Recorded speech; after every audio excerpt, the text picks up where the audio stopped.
इतिहास और नागरिक जीवन कक्षा 8 का चैप्टर नंबर 10। ये आपका सेकंड पार्ट है और सेकंड पार्ट में हम लोग पढ़ेंगे भारत छोड़ो आंदोलन, जो कि आपके चैप्टर अंग्रेज भारत छोड़ने को विवश हैं से लिया गया है। तो आइए वीडियो की शुरुआत करते हैं। भारत छोड़ो आंदोलन।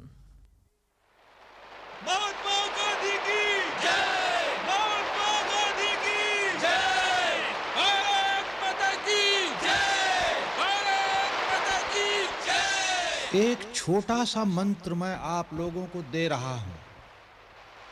आप इसे अपने दिलों में उतार लें और अपनी हर सांस से इसे उच्चारित करें।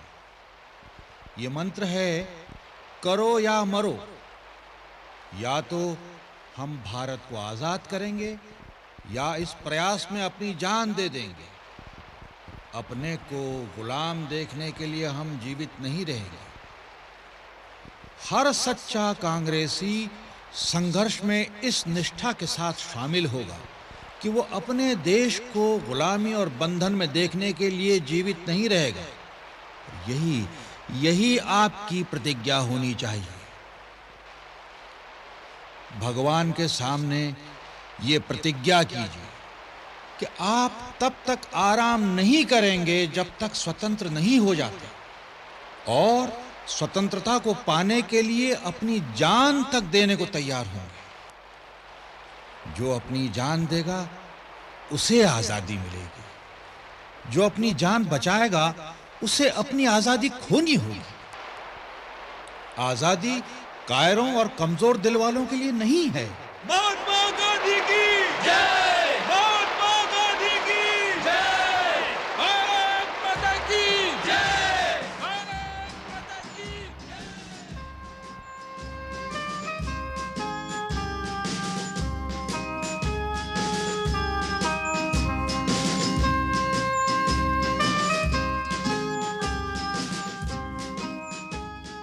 भारत छोड़ो आंदोलन ब्रिटिश राज के विरुद्ध चलाए गए जन आंदोलन का अंतिम चरण था। पूर्ण स्वतंत्रता की मांग के बाद से भारत के लोगों में अपार जागृति फैल गई थी। वे अब भारत को स्वतंत्र राज्य के रूप में देखना चाहते थे। उधर दूसरे महायुद्ध के दौरान कांग्रेस द्वारा संचालित मंत्रिमंडल ने इस्तीफा दे दिया था, क्योंकि अंग्रेज सरकार ने भारत के प्रतिनिधियों से बिना पूछे ही भारत को महायुद्ध में झोंक दिया था। इस आक्रोश को समाप्त करने के लिए क्रिप्स मिशन भारत आया।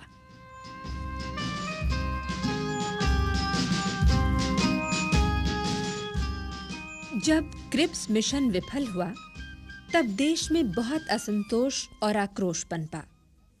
भारतीय समझ गए थे कि ब्रिटिश सरकार आजादी की मांग मानना नहीं चाहती। अब तो कांग्रेस के सामने व्यापक आंदोलन चलाने के अलावा कोई और चारा था ही नहीं। 14 जुलाई 1942 को वर्धा में कांग्रेस कार्यकारी समिति की बैठक हुई और उसमें भारत छोड़ो आंदोलन चलाने का प्रस्ताव रखा गया। ये प्रस्ताव जनता की भावनाओं को जतलाता था। 7 और 8 अगस्त 1942 को अखिल भारतीय कांग्रेस कमेटी की बैठक हुई, जिसमें इस प्रस्ताव को अंतिम निर्णय के लिए रखा गया। पंडित नेहरू ने जब इस प्रस्ताव को पढ़ा तो सदस्यों ने इसे स्वीकार किया। भारत अगर युद्ध में हिस्सा नहीं ले रहा है तो हम पैसा क्यों दें? और क्या, भारत की सहमति के बिना इसे इस लड़ाई में साझीदार कैसे माना जा सकता है? अजीब बात है।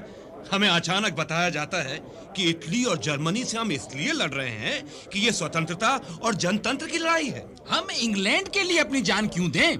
सरकार हमारी मांगे तो मानती नहीं है। हाँ, मैं भी तो यही कह रहा था। इसीलिए तो गांधी जी ने इन अंग्रेजों से भारत छोड़ने के लिए कहा है। अगर वे खुद नहीं छोड़ेंगे तो हम उन्हें खदेड़ देंगे। मुझे पूरा यकीन है गांधी जी के पास कोई जादू है और वो भविष्य भी देख लेते हैं। तभी तो उन्होंने हमसे वादा किया है कि आजादी के लिए ये आखिरी लड़ाई होगी। देखो देखो देखो, पंडित नेहरू फिर मंच पर आ गए हैं। अरे हाँ, लगता है भारत छोड़ो प्रस्ताव के बारे में वो कुछ कहना चाहते हैं। हाँ, आओ। ये प्रस्ताव धमकी नहीं है, ये तो आमंत्रण है सहयोग का। लेकिन साफ जाहिर है कि स्वतंत्र भारत ही यह सहयोग दे सकता है। गुलामी की जंजीर में जकड़कर हम ब्रिटिश साम्राज्य को युद्ध में साथ नहीं दे सकते। इसीलिए हमारा रास्ता संघर्ष का होगा। आने वाले दिनों में हमें बड़ी मुश्किलों का सामना करना होगा। जो अंग्रेज कांग्रेस को सही नहीं मानते, उनसे मैं इतना ही कहना चाहूंगा कि भारतीय लोग अपने बारे में खुद सोच समझ सकते हैं। वे लोग अंग्रेजों से ज्यादा अच्छी तरह गुलामी को जानते हैं। अभी तक हम लोग आग से घिरे थे और अब या तो हमें इससे बाहर निकलना है या इसी में जल मरना है।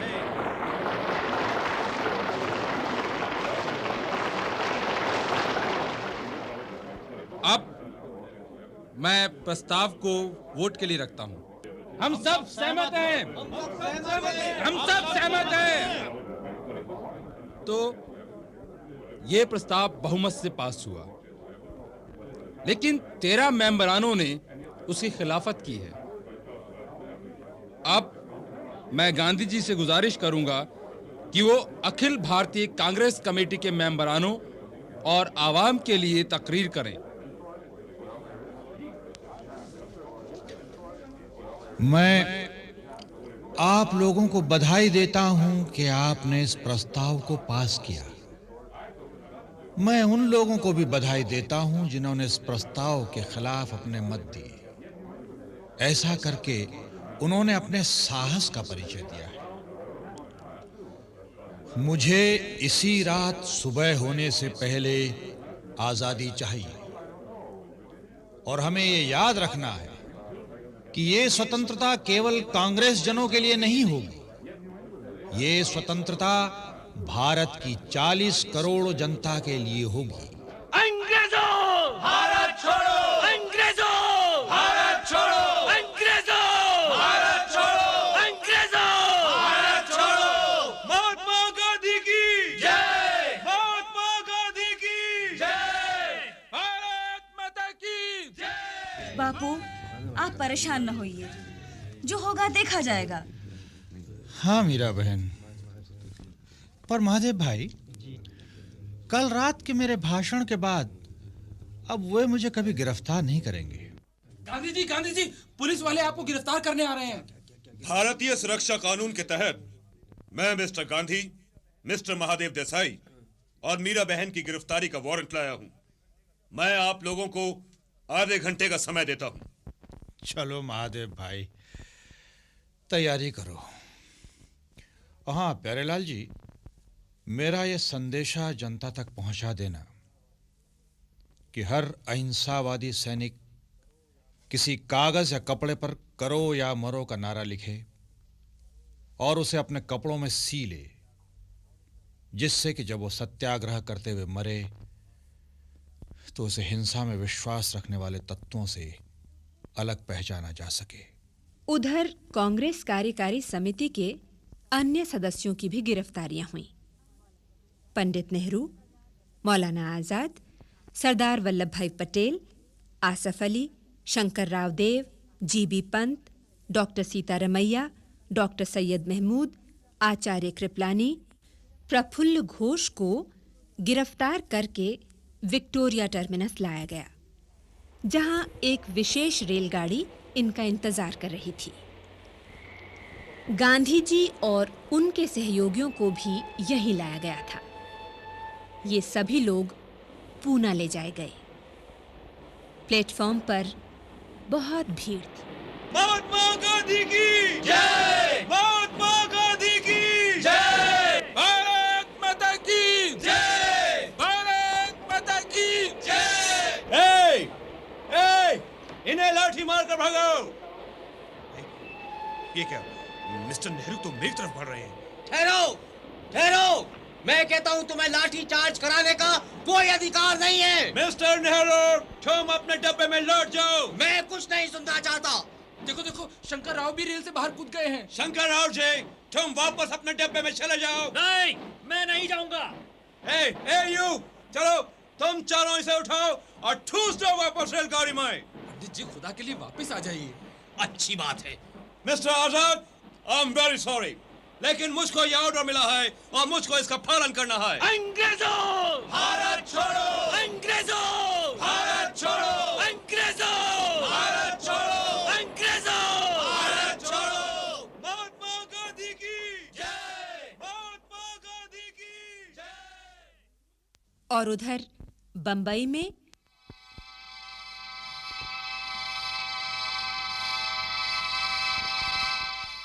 आज की ताजा खबर, आज की ताजा खबर, आज की ताजा खबर, महात्मा गांधी और अन्य सभी नेता गिरफ्तार। आज की ताजा खबर, आज की ताजा खबर, गांधी जी पूना के आगा खां महल में। आज की ताजा खबर, मौलाना आजाद, पंडित नेहरू अहमदनगर के किले में कैद। आज की ताजा खबर, आज की ताजा खबर।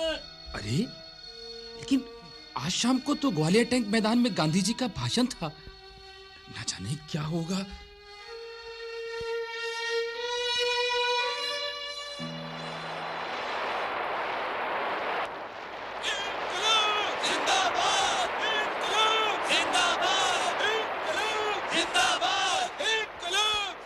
मिस्टर एयर, ये मैदान मिलिट्री कंट्रोल में है, इसको फौरन खाली कर दो, नहीं तो टीयर गैस छोड़ना पड़ेगी। लेकिन मैं तो इस आयोजन का जिम्मेदार नहीं हूँ। आपको ठीक आदमी से बात करनी चाहिए।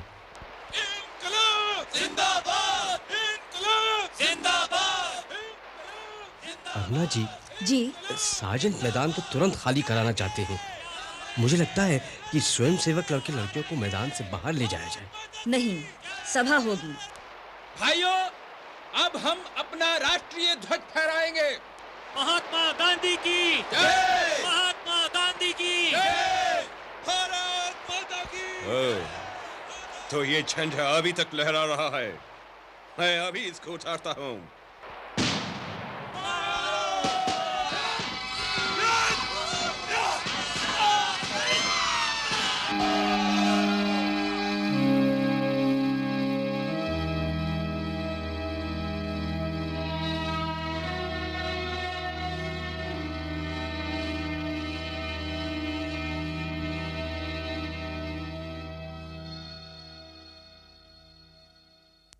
नौ अगस्त 1942 को कांग्रेस के नेताओं की गिरफ्तारी के बाद तकरीबन सभी छोटे बड़े नेताओं को गिरफ्तार कर लिया गया।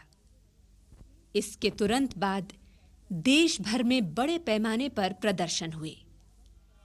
अचानक पहली बार जनता की दबी हुई भावनाएं उमड़ पड़ी और शहरों और गांवों में पुलिस और मिलिट्री द्वारा गोलियां चलाने के बावजूद बड़ी तादाद में लोग निकल पड़े।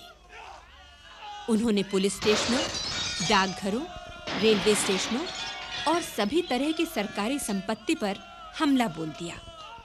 टेलीफोन के तार काट दिए गए, जिससे विश्व भर के साथ संपर्क टूट गया। ये साम्राज्यवादी शासकों के खिलाफ जनता का असंगठित संघर्ष था।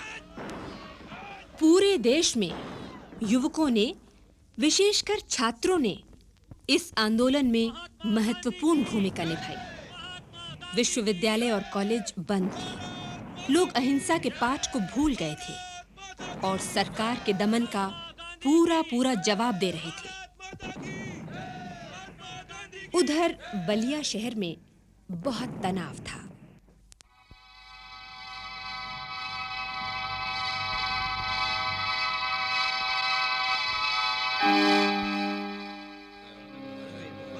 तुमने खबर सुनी बलिया वालों? हाँ, मुझे पता चला है कि हमारे सभी नेता गिरफ्तार कर लिए गए हैं और उन्हें अज्ञात स्थानों पर ले जाया गया है। हमें हड़ताल कर देनी चाहिए और स्कूल, कॉलेज और बाजार सभी बंद करवा देने चाहिए। हाँ, ये ठीक है। हड़ताल बिल्कुल बिल्कुल।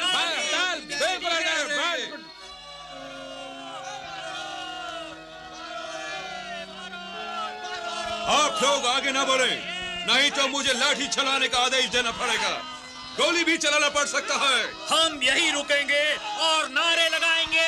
अंग्रेजों भारत छोड़ो, अंग्रेजों पत्थर फेंको, मारो पुलिस वालों को, पुलिस का साथ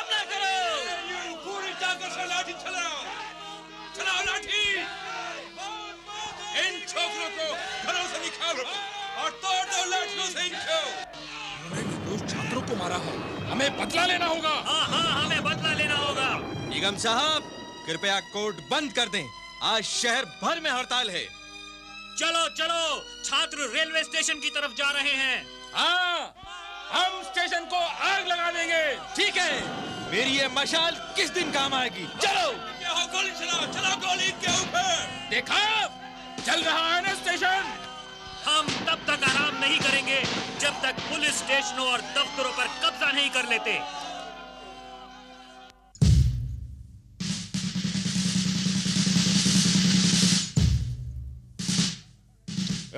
बहुत तंग कर दिया इन लोगों ने।